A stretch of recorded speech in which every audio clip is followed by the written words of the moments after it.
something just hit me. It felt like I just became aware of this kind of infinite kind of thing, this world around me, this universe. And in that moment, it felt like I just vanished into a single point, just an infinitesimal point into nothing. And it just happened like out of nowhere, and it brought tears to my eyes. Thanks for tuning into Power Perspectives, People, Passion, Purpose. I'm your host, Shannon, a transformation coach. And today my esteemed guest is an established and well-respected physicist and entrepreneur. He's got over 25 years of experience in the fascinating fields of photonics, the physics of light, and lasers. His logical and pragmatic approach to spirituality and universal consciousness firmly position him as a leader in the field. Not just a physicist, he's also a passionate artist that uses visual representation to communicate complex ideas about the nature of reality and consciousness. And you can find some of his artwork in his inspiring and well-written debut book, Return to the Absolute, Bridging the Gap Between Physics and Consciousness. I'm delighted and excited to introduce my guest today, Mr. Calvin McCoard. Welcome, Calvin. Thank you so much for being here with me. Oh, thank you, Shannon. Thank you for inviting me for this interview. Well, just being able to find your book and reading it was such a pleasure. This is Calvin's book, Return to the Absolute. His artwork inside is just beautiful. The layout of the book is beautiful, and the way that a esteemed physicist can kind of compact such intricate, complex ideas and put it into this efficient literary work. It was just a gift. So thank you for writing it. Thank you. Yeah. Well, can you share a little bit about yourself? Obviously, you're from Scotland and you're living in Australia now. Can you share a little bit about your journey with us? Really, there was a really distinct moment when I was 14, and I do go into it in the book. That was it was unexpected, and I was just out playing golf with some friends as normal, and 14 years old, on a course in Scotland in air, and I remember just coming up to hit my second shot, and there was just all these. It was getting very dark, and all these stars just popping out of the sky all over the place, and something just hit me. It felt like I just became aware of this kind of infinite kind of thing, this world around me, this universe. And in that moment, it felt like I just vanished into a single point, just an infinitesimal point into nothing. And it just happened like out of nowhere, and it brought tears to my eyes, and none of my friends knew about it at the time. I didn't share anything with them about it. I just that was later on. I did share that with them, but it was such a profound thing, and at that moment, I just became aware of this big mystery of existence, and I had to know. I just had to understand. I felt like, I've got to find out what this is all about. I've just got to get some sort of understanding. And that just set me off on a path of reading everything I could find. So I started reading books. I enjoyed reading like Krishnamurti. Remember when I was pretty young? I don't know if you're aware of him. He's an Indian philosopher. And that was quite it seemed to give me answers. I remember when I read that, it seemed to make a lot of sense. He talked about fragmentation and consciousness fragmenting the reality. And, before that, I'd been reading a lot of physics books. One of the earliest ones I read was Brief History of Time, Stephen Hawking's, when I think it was 15 about at the time. And I actually did. I found it, I really loved it, and just was fascinated by it. And so I just kept reading, and I started reading quantum physics quite early on as well, when I was about 14, 15, 16, and just loved it. I loved the mystery, and I was just trying to understand it. So I was just pursued that in my own time, as well as studying physics. That was really how it started for me. And then I decided that I was thinking of what I could actually go and study that would help. And I came up with the idea. I got very into astronomy as well. And so I went to Glasgow University and studied physics and astronomy. And that was that. I absolutely loved that. One thing you did mention, I think before, was about consciousness and whether that ever came up at university. And it came up with people I was, in the class and colleagues and things like that, but it wasn't something that was certainly taught, I guess, because it's not something that's concrete, something it's kind of subjective almost. Trying to deal with an external world and try and piece it together and how it all works without really looking back at the thing that's observing it, or at the at any sort of person that might influence the theory, and how they interpret it, or how they actually the actual theory comes up. Where I do believe that there are some basic things in physics that need to be obeyed, but there are a multitude of ways of explaining things. Yeah. And like your book is titled Bridging the Gap Between Physics and Consciousness. How did you feel in your field when, for me, the more that I kept getting into yogic philosophy, that consciousness kept bringing me back to science, actually. And then the more I would look into science, and I'm not like a smidgen of what your awareness of physics is, obviously, but science and spirituality kept bringing me back to the other one.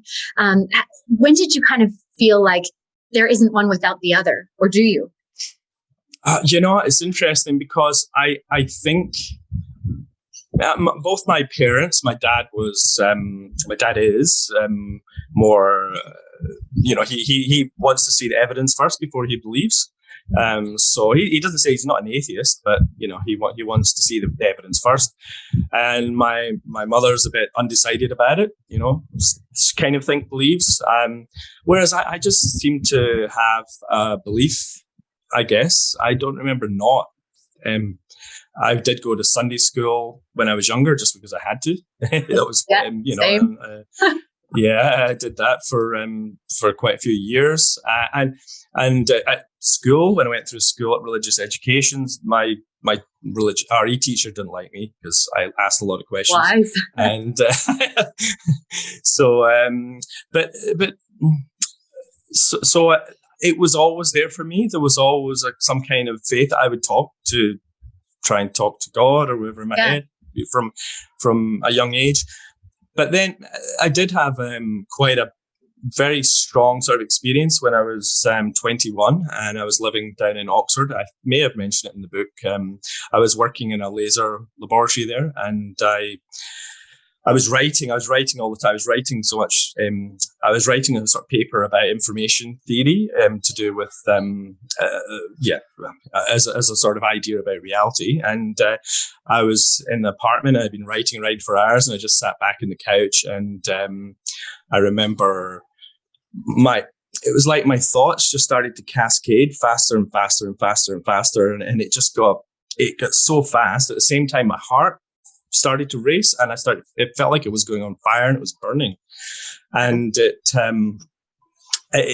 just kept getting more and more and more intense, and it hit a climax, and then it just went, and it literally felt almost like I died, and I was left there in this kind of zombie state for I don't know how long. It could have been an hour or so, and couldn't speak, couldn't do anything. And then all of a sudden it felt like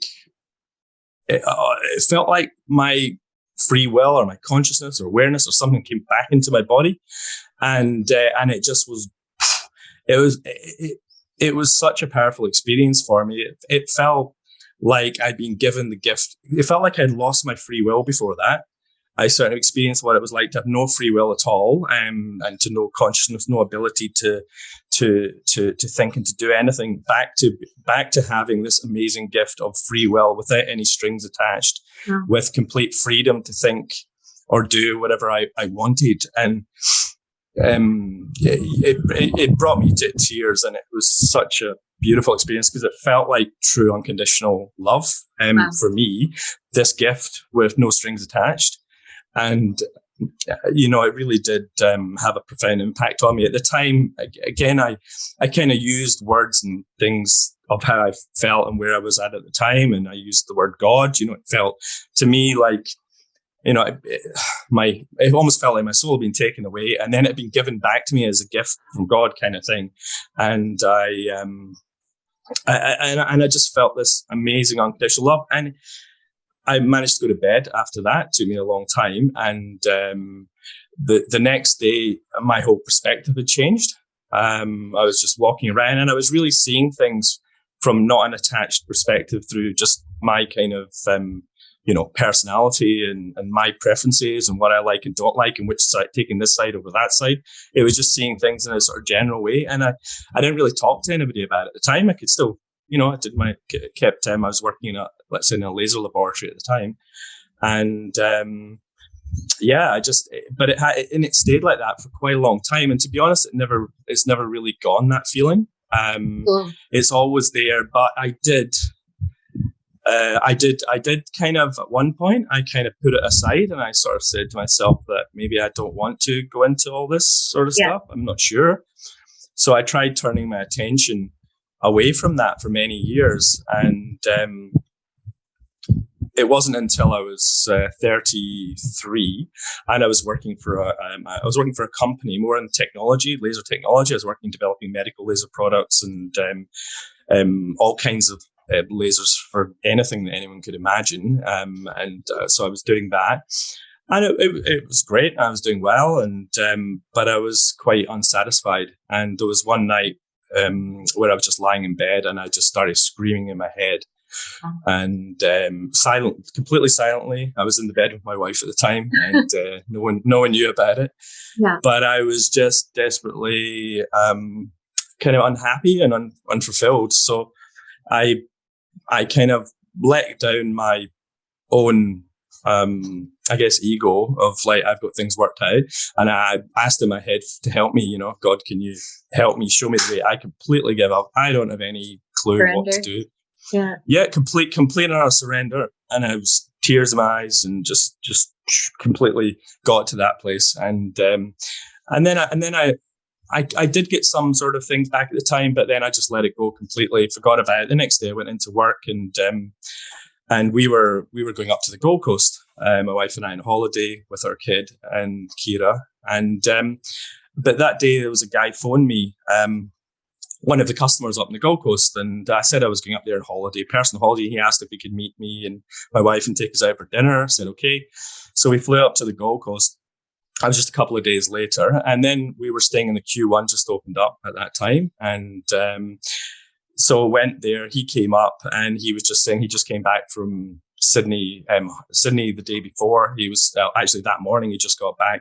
He'd been at his friend's house, who had a multi-million-dollar mansion in Brighton, Sydney Harbour, and he was saying that he'd just been to see Tony Robbins, And at that time, when he told me that, and he was saying his friend swore that this is why he's got all this wealth and all this abundance. Yeah. So for me, after having, I guess, put myself into this situation where I was completely open for anything to come, that just sort of popped into my head. I went, it was just, it was just like, okay, I hear that. He's got nothing to gain by sharing that with me, because up until that point, the whole personal development area I'd been really skeptical about. I just thought people were just making money off of trying to sell, dreams to people. So I was really quite closed off, even though I was quite aware of it. So anyway, as soon as I got back from the Gold Coast, I looked it up and I remember getting a copy of Awaken the Giant Within. Awaken the Giant. Yeah, that was the first one that I got, and it was just a little audio thing, a CD. And so I listened to that, and the end of it, I thought, okay, I'll just do it. I'm just parked down by the beach, and I just wrote it down, and I just went through it all, and just wrote, right, I'm going to have a car like this, and I'm going to move to the Gold Coast, start my business, and just went through the whole list, and it was kind of fun. I was really surprised how much I enjoyed it, and how much I was open to what was being said in it, and how right it felt as well. So I did that. My car, and everything happened quite quickly. Moving to Gold Coast to start my business took a year, but that was a plan. But the car kind of miraculously happened, and even I got the money from it. I just get a bonus out of nowhere. And actually, what happened? I bought the car first, And then I remember it was quite a nice car, sports car, leather interior, and it was a bit out of character for what cars I'd been driving before that. And the owner of the business came down from Sydney, and he just walked outside and he saw, oh, so, this, he's like, whose car is that? And I was standing there, and I said, oh, it's mine. And he was like, oh. And then a few days later, he gave me a $20,000 bonus. Probably thinking that my standards were a bit higher, so you should, Your vibration. Yeah. So the law of attraction and law of repulsion. And we're talking about Tony Robbins and so much. You actually mentioned in your book a big thanks to Abraham Hicks. And I mean, hundreds of thousands of people, probably millions of people have found her work, and it's just changed everything. And yourself particularly. But can you share a little bit about law of attraction, but more so what we don't look at as the law of repulsion as well? Yeah, I mean, if there's a law of attraction, obviously there needs to be a law of repulsion. And the law of repulsion is basically, it's what doesn't come into our experience. It's what gets repelled from us because we're not a match to it. So it is, to explain, understand from physics perspective, physics looks at repulsion, attraction, and then balance, I guess, when things reach a state of balance. I thought it was so fascinating that you wrote in the book, the leaf is green because we're not registering green. Is that correct? It's not. The leaf's green because that's the frequency of light it doesn't receive. So the green leaf, in terms of the spectrum, it actually receives all the other wavelengths, the red and the blue and the different colors. So it absorbs it all in, but the stuff that's not a match to it, it reflects back out.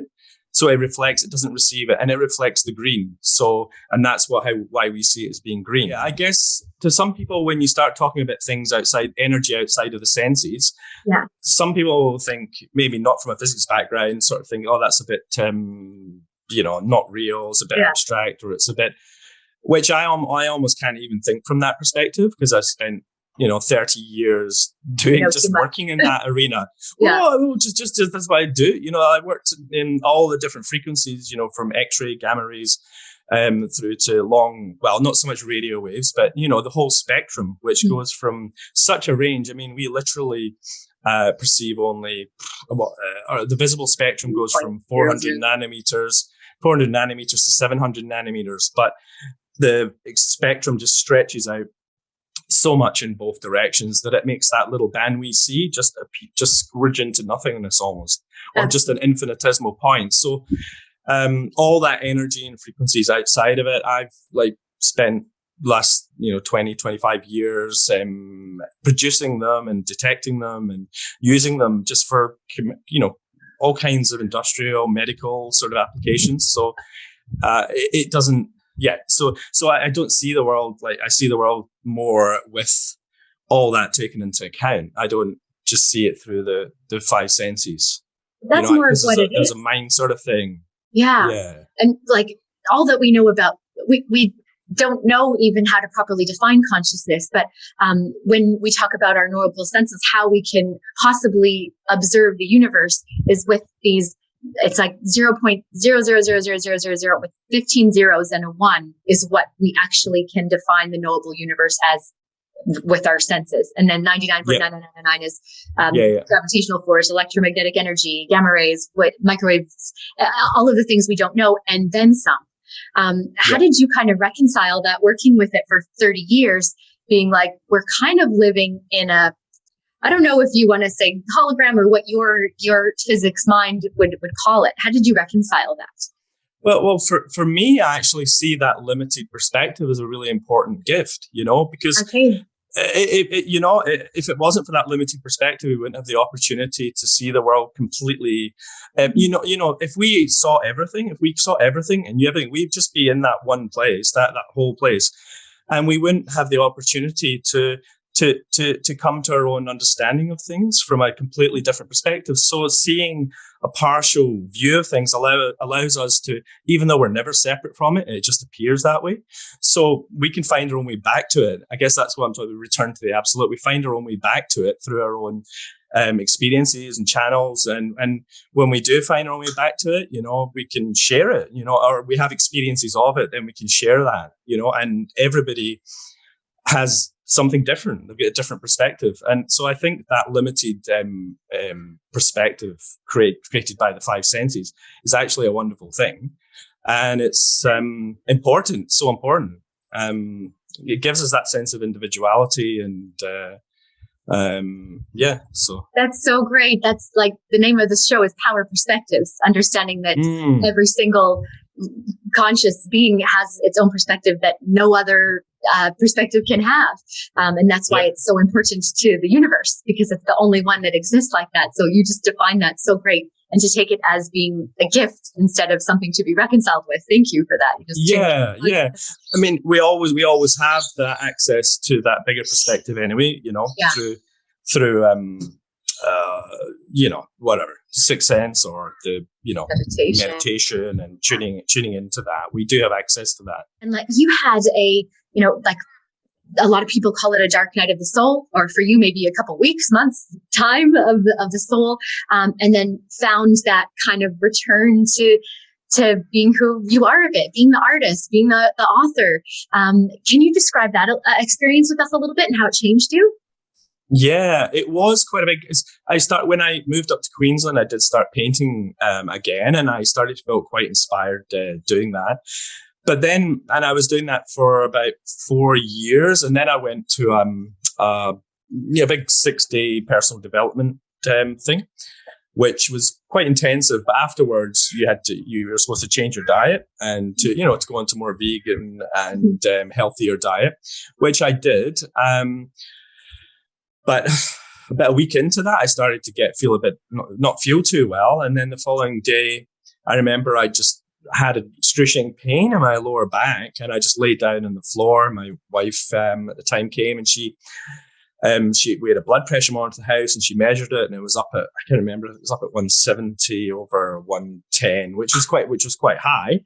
But then it just kept going up, and really quickly, and within 5 minutes, it was up at 200 over 120, and then the pain was getting really excruciating. And my head felt like it was going to explode. So I got into hospital, and I was like that. I was in that state for a long time. Maybe I was actually in that state for about 2 weeks when I stopped talking. I just didn't talk. I could talk, but I just chose not to talk and just went internal, because I felt like even talking could put me over the edge of having a stroke or aneurysm but they put a stent in. But in that time, in the 2 weeks where I was lying in hospital, the head nurse came to me one night because they were mystified. They didn't know what was wrong for the first 4 days. And then the head nurse came to me one night, and she said to me that one of my kidneys had completely infarctated, it just shrunken up and died. And my other kidney was on the way out as well. So she said I was likely going to have to go and wait, go on to dialysis and wait for a kidney transplant, which was quite, and that was the night where I guess I was, again, I used the word God just because, that was how it doesn't mean anything to me, particularly the word. It's just a word I feel comfortable with. I was talking, I was talking to him the whole time. But that night, it really intensely. And I was saying, look, I just cannot imagine leaving my kids who were just, 3, 5, or 7, or can't remember exact ages, but they're very young and dependent, and I love them very much. And so I was just saying to him, right, okay, I'll do anything you want, whatever you want. Just if you can just let me get out of this and just have a pill and make my kidneys come back to working order again, I'll be happy. I'll do whatever you want. I don't care, because all I wanted to do was, to be there for my kids, but just share simple experiences with them. That seemed to be the most important thing. Feeling like I could die any moment just seemed to be just the simple things, just sharing some fun little thing at the beach with them, bodyboard or whatever it was. It just seemed that was just the juice of things. It wasn't about achieving anything at all. And so anyway, so I said that, and then I started to do that thing from Secret, that thank you for my healing. Yes. I started to do that as well, and then And then the next day, the surgeons came around and they said to me that, yes, one of my kidneys had shrunken up and basically died. They didn't know what they were going to have to do surgery. And the other one had shrunken as well, but it wasn't as bad as they initially thought. So they thought they probably could get away with not doing surgery in that. Anyway, and then I went into surgery, and anyway, it was successful, and I did it. And then when I went up after I got out of hospital, it took, I think it was 3 weeks. By the time I stood up, my legs had wasted away, so I couldn't walk, and learn how to walk again. Yeah, which didn't take long. I can't, it was, fortunately, it was quite quick, but it was quite a shock. Not being able to walk for a bit. And then I went to, and then after that, I went back to the hospital, I think about 3 weeks later, and both my kidneys had returned to 100% functionality, and the doctor was amazed, thought it was wonderful. I feel if you're grateful and thankful, and you are keeping that positive frame of mind, then it helps you match up with the right doctors at the right time and the right way and the right thing, So then when I did come out and things were back to normal, there was lots of stuff. I had to put myself injections every day and things, but one night I was just in bed and was asleep, and I just woke up about 3 a.m. and I just had this image in my head, and it was one of my paintings called The Hidden Connection, and which is, I don't know what page it's on. It's one with two eyes, and there's Oh, I think I know. It's got a desert sort of thing, and this one. That's right. That's the one. Yeah, that one. That came right in your eye when you were sleeping at 3 a.m.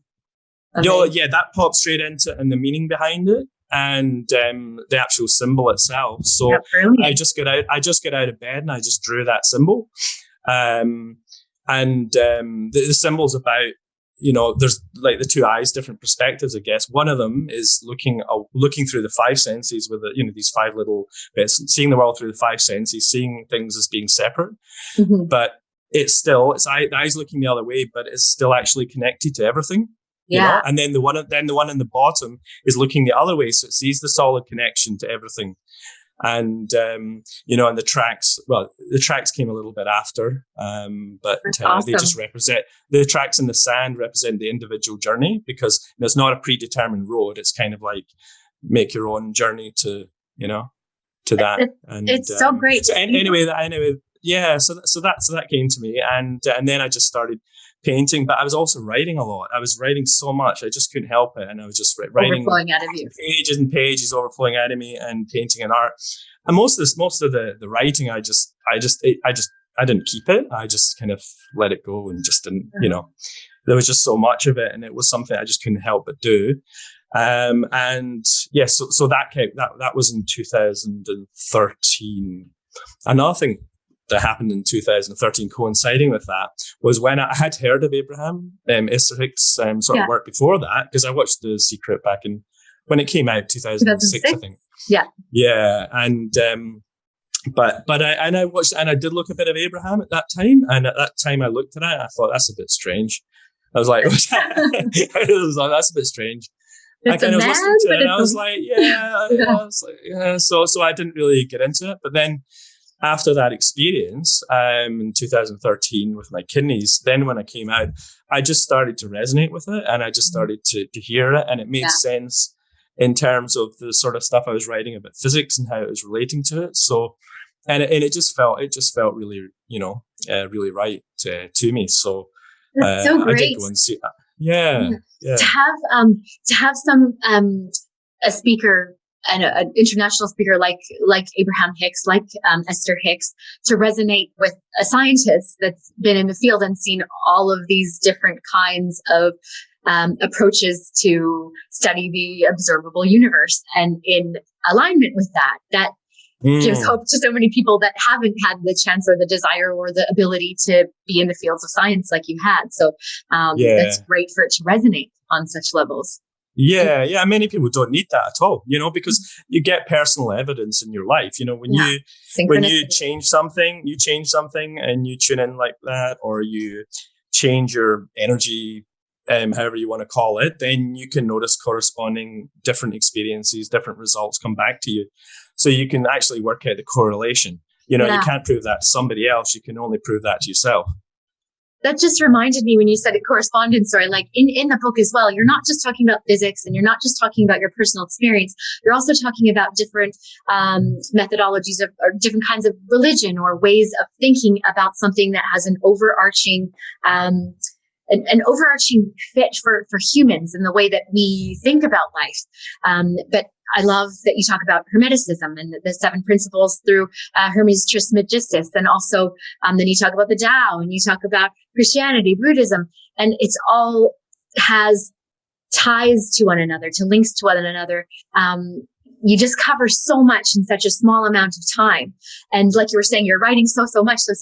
How did you manage to compact it in such a nice way where you said enough, but not like this could be a thesis that's yeah, it was really important to me to do it as concise as I could. I mean, I think people are pretty busy today, in their lives, and there's lots of books I've read, very big books, on this subject, and often I haven't finished them. I found them wonderful and I've got lots out of them, but often I've not finished them, if I'm honest, because life gets kind of busy. So, I mean, for me, it was just really important to make it as concise and brief and short, almost so that each part of it, if you open it up and you read it, each part of it contains, I guess, the overall picture of what it's about, just from different perspectives and different angles, just trying to show it. So I did get somebody to edit it, to go through it and to help. And I wanted to stop any repetitiveness, so I just have it cut out. And that's great. Yeah, so I wasn't going for word count.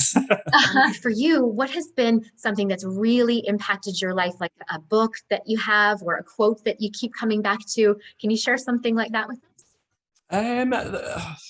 There's been so many books, but I try to think. I mean, like Autobiography of a Yogi, I really love that book. I love it. For me, that kind of stretched my mind about what was possible, So I loved that. I loved Wayne Dyer's book, I Can See Clearly Now, which was one of his last sort of real books, where he looked back in his life and saw the individual things from a bigger perspective, and it made sense. I guess books like Brief History of Time was, when I read that when I was younger, was really impactful for me as well, and probably was one of the things that really made me want to go into physics more. And there's lots of other books that I've enjoyed reading. I enjoyed reading about Hermeticism and the Kabbalion, and so I mean, besides all the books, I mean, the biggest thing for me is just the personal daily practice, and connection with it individually, rather than the getting too much. Reading too much about it and thinking, because I can get in my head quite a lot. But I mean, I get up. My partner and I get up early in the morning, about 5 o'clock in the morning, and we go to the gym, and then we meditate. We do meditation every day, and writing every morning. Like journaling. It's I found that such a powerful thing to write. Almost write things about the day in advance, Awesome. Gratitude, it's definitely. I know so many people have spoken about that. Certainly works. Where can our listeners, watchers, where can we find your book? I think it's on Amazon. I can leave a link there. Yeah, on Amazon. Amazon Australia, Amazon.com, Amazon.co.uk. Yeah. Okay, brilliant. And this is, I mean, I cannot recommend this more highly. And it's not a big, thick book. It's so great. And it will at least educate you, but also stir the pot and make you think more about more. And I love that. Yeah, I mean, it's about people working out their own understanding. And I so many books have stimulated that in me, and hopefully stimulates that in whoever reads it. So, Calvin, I appreciate your time so much. Thank you for joining me. Thanks for watching Power Perspectives, People, Passion, Purpose. My guest today was Calvin McCoard, physicist, author, and artist. You can find his book, Return to the Absolute, very modestly priced on Amazon. And thanks for being with me. It means a lot. I'm Shannon, and until next time, don't forget the power of perspective.